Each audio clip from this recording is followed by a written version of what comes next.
Hello people of YouTube, my name is Brad. This is my channel, Animate Orange, and welcome to an ICONX review for this lovely Hogwarts Express we have here. Look at the size of this thing. Just recently built this model. You may have already seen the build videos go live for it. And this is where I talk about the build. This is the review of this amazing model. This thing is quite a bit bigger than the Metal Earth version. The Metal Earth version is just silver and it has the coal car behind it. This does not have the coal car. That's okay. This is wonderful and plenty of sizable on its own. It does have some extra detail.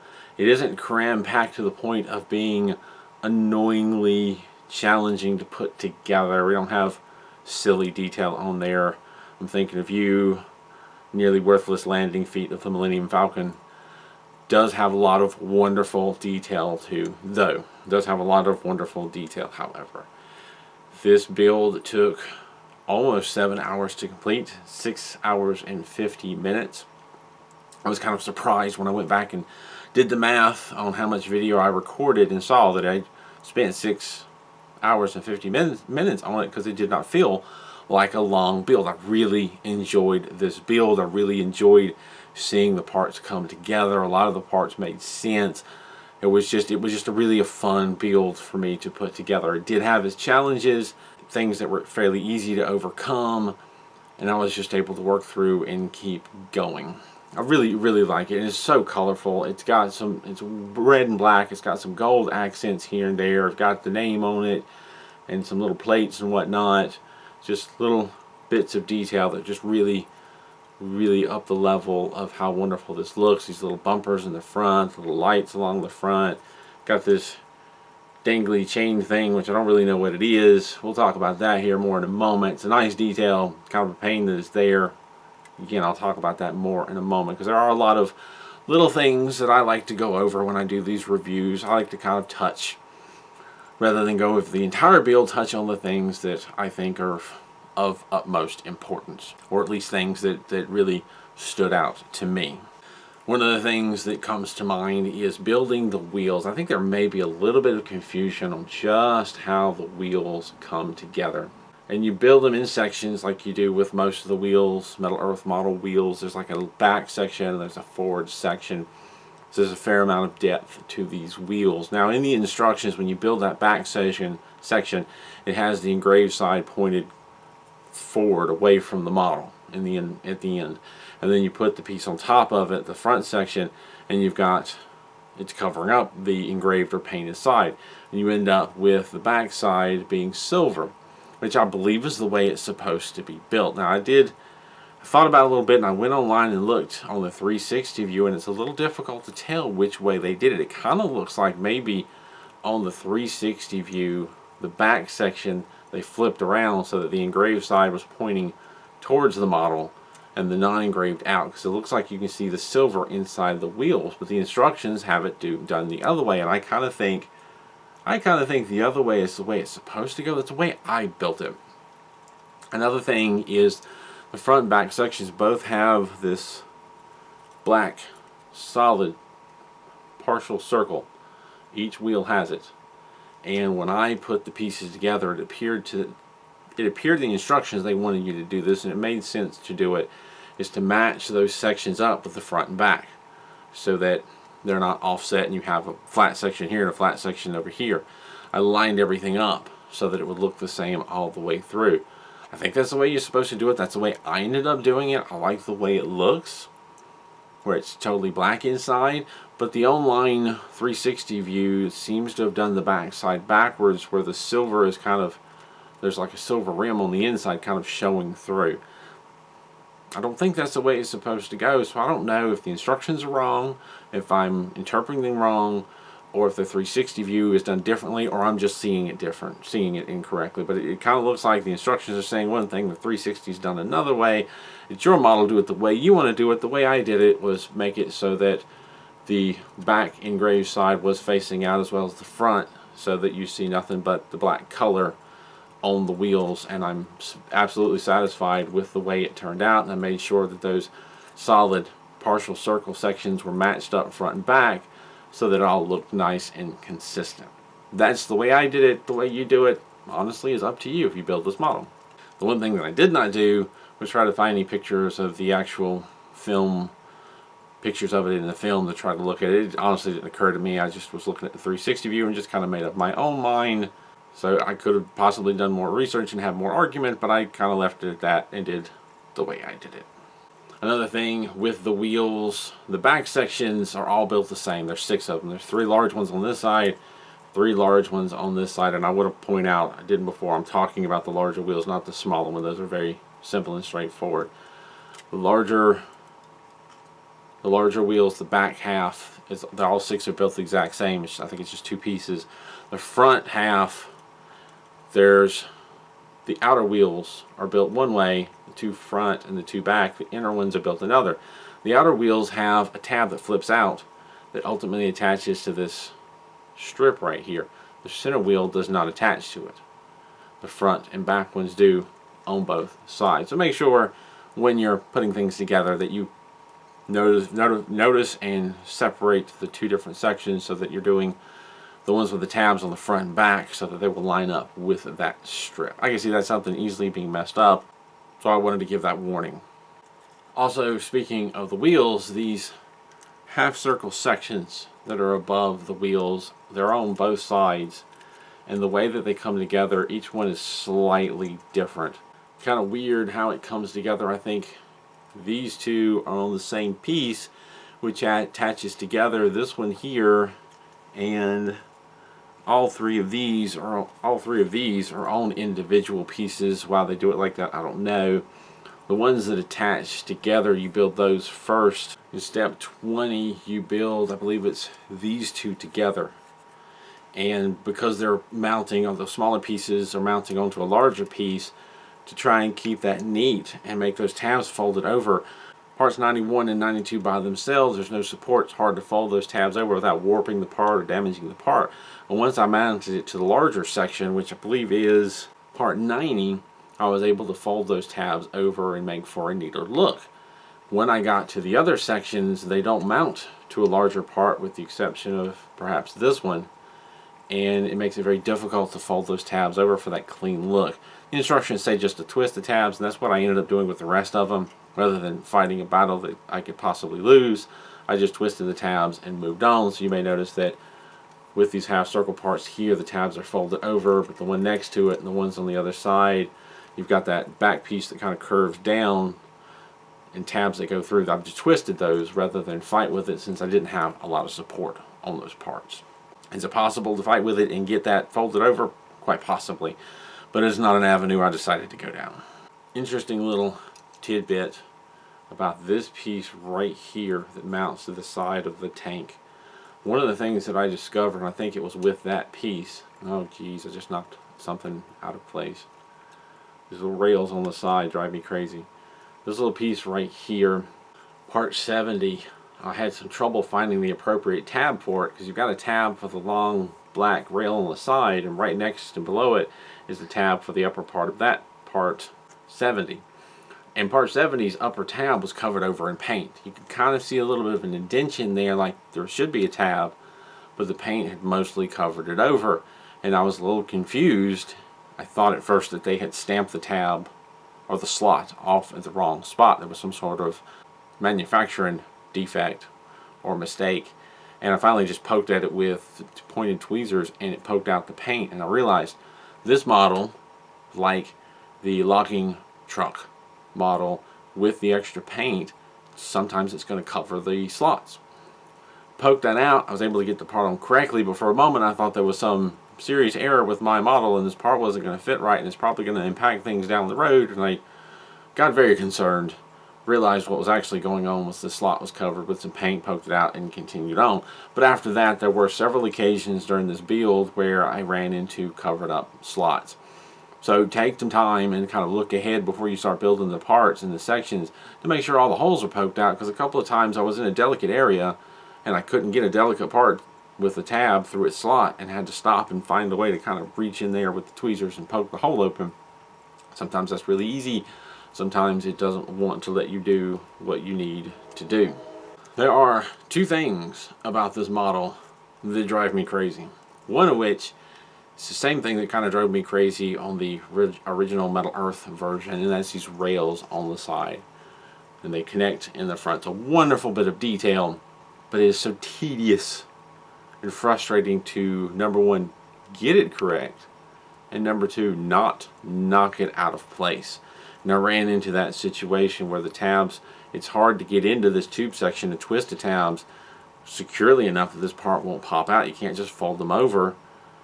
You can't really fold them over because if you bump it, you can easily knock the tab out. So you need to twist it, but then you can't twist it but so far because there's not room to really get a tool in there to do it. So these tabs holding these side rails on are not particularly secure and came out several times during the build. And when I tried to add this front half circle piece on, it got bumped as I was working on something else and knocked everything out of whack. The front piece fell off, the side tab popped out, and I had to keep putting it back together. As a matter of fact, you may have noticed a moment ago I was fiddling with the side because one of the tabs popped back out. Just in me handling it now and trying to demonstrate and point at the different parts, I bumped it, I knocked it back out. So that's one thing that's really frustrating. Not much you can do about that except maybe try to twist the tabs as best you can. You might be able to throw some glue on the inside to help hold it in. Try to make it to the end, put it on the shelf and leave it alone. Don't do like me and keep fiddling with it.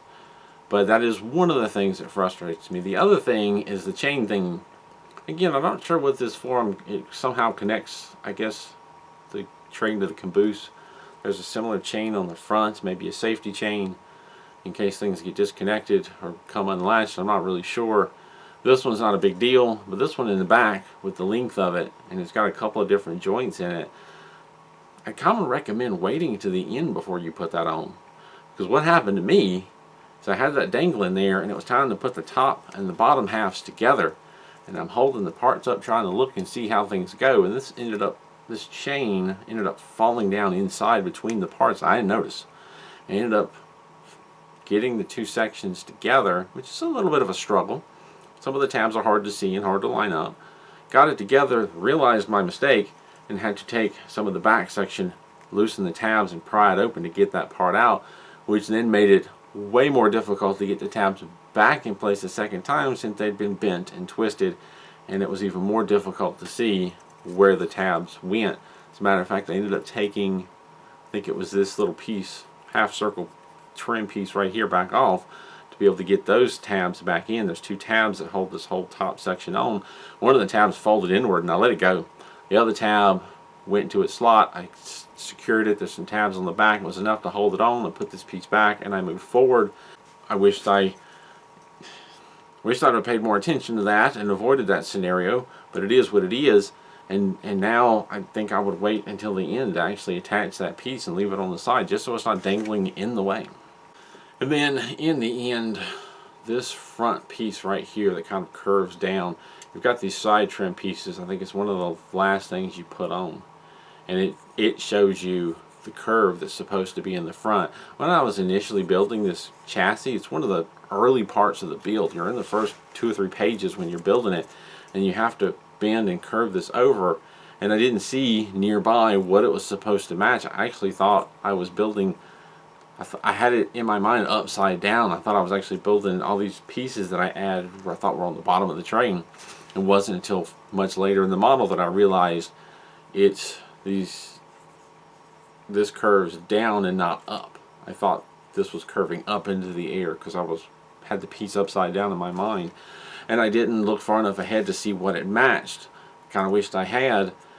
One of the things that I didn't do is I didn't bend the first bend sharply enough to match that curve, and that aggravates me a little bit. I've tried to compensate and it doesn't stand out terribly, but for the longest time I didn't have that curve right, and you don't find out how that curve is supposed to be until you get almost at the end of the model and into the build, and it's a little late to do much about it at that point. So in a way, I've kind of answered the questions that I like to ask myself at the very end of a build. If I had this model to do over again, what would I do differently? And the two things that come to mind, the two things that I would like to do differently if I was to have a second go at this model, is when I'm doing this curve on the front. All the way back in Step 8, Part 29 on the 4th page, so it's not that early, I would have taken the time when I'm bending this front section down, this seam right here, I would have made it more of a right angle and then curve the part forward. So if this was more of a sharp right angle along the edge here, then the rest of the curve would have fallen better into place. Doing that early, I would have had more success in the later in the model. That's one thing that I would do differently. The other thing is leaving this chain off. There's the chain, there's a piece that attaches right here. In step 19, part of those steps is you're building the chain. And it's several pieces. It's like 82, 83, 84, all the way up to 87 makes this chain. There's several pieces. If I had it to do over again, I would only build the part that attaches to the frame. I believe that is 82, 3, and 4. I think I would just build 82, 3, and 4 and attach it back here where it goes. The rest of the stuff I'd clip out. The rest of 85 and 86 and 87 and a second 83, because you need two 83s. So the rest of those parts I would clip out and I would put them together, but I wouldn't attach them right here. Set it to the side in something safe so it doesn't get lost, and at the very end of the build I would put that on and clamp that shut. I think that makes a lot more sense. It's a lot less likely to be dangled and caught in something and pulled off or in the way, and it would save me the frustration of having to pull this back apart and put it back together, and it wouldn't have taken quite 6 hours and 50 minutes. It might have taken 6.5 hours to build this model, giving myself a good 20 minutes to correct for that error, because it did take a little bit of time out of the build to make that correction. And one more thing, I kind of got ahead of myself and skipped a little bit towards the end. There's one more piece, this side piece on either side of the bale that runs down around the side of the tank. That piece was a little tricky to get on. Let me give you the piece number. That is piece 65 on sheet C. You shape that twice. It's in step 14, and you're building the different pieces of this, and it's time to attach these on. And what I ended up having to do is getting the upper tabs, because there's 2 tabs up here and 2 tabs lower down. Got the upper tabs mostly in place, and I had to curve the side in beyond the ending curve, beyond where it's supposed to shape. The curve is supposed to be this much. I had to curve it around this much, folding it in on itself to get to the point to lining those bottom tabs up and securing them, and then go to the other side, attach the top, and kind of curve that part beyond where it's supposed to actually curve so that it's going in on itself to get those tabs lined up. It took me a little bit to figure that out. It's not the easiest thing in the world. It's not the hardest thing in the world. But it's another little tip to help you get that part on. When you get to that point, you may say, "There's no way these tabs are going to line up." Yeah, they are. You're just going to have to curve things. Curve the side of this tank more than you think you should. Get the tabs in, and once the tabs slide in their slot, it'll open back up to pretty much the right amount. You want to put a little pressure in there to secure the tabs and make sure that they are pushing things back out into the shape that they're supposed to be, and try to be careful it doesn't pop out, because that happened to me and I had to redo one side. But hey, honestly, if you watch my build videos, as long as they are, I've cut out a lot of times where I've had to do things 2 or 3 more times. I used to put that comment in every video. This video may make things look easier than it is, because with the nature of these models, there's a lot of trial and error, and you think the part's going to line up, you test it, it doesn't, you make an adjustment, you test it, it may take 2 or 3 tries before you get it right, and that's just part of building these models and being patient and making the adjustments until everything comes together. And that is pretty much the highlights of the difficult parts of the challenges I ran into with this particular model. If you want more detail, there's a 2-part build video on this model. The first part mostly covers doing the wheels in the bottom section. The second part is the top section and bringing everything together and finishing it off. So it's somewhat organized. It goes in a lot more detail with the things that I ran into, with some tips and tricks to do different stuff. But if you've been building models for a while, and if you're doing ICONX, I hope you've got some experience under your belt. It will certainly help you out. A lot of the other challenges you're going to be able to figure out how to get beyond and get past on your own. I love the detail of the wheels, though with it being completely black, it doesn't entirely stand out. I love the gold trims on, I'm guessing this is a bale, and this is where the steam comes out. Love that gold trim. This front section here, there's a lot of detail in there actually, really small parts. Looks like some piping.